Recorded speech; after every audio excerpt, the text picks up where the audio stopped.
Hey guys, just making a quick video here. I just picked up some Morimoto LED headlight bulbs, the 2Stroke 2.0. These look pretty good. I just put them in here and it's nighttime here, so I just go on it to make a quick video and show you what it looks like here.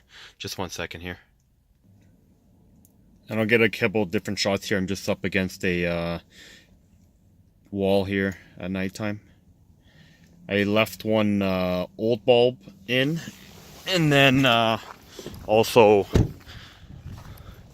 put one of the new HID or LED lights in there as well, so that's kind of like the comparison. And then that's the old one, a little bit of a yellowish tint, right? So the new LEDs are a little bit bright white, and that's what it kind of looks like up against the wall, so you can kind of see the spread.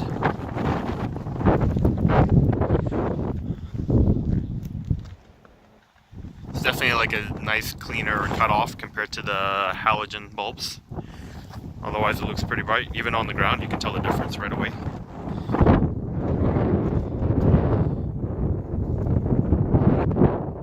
Alright guys, thanks for checking out the quick video here.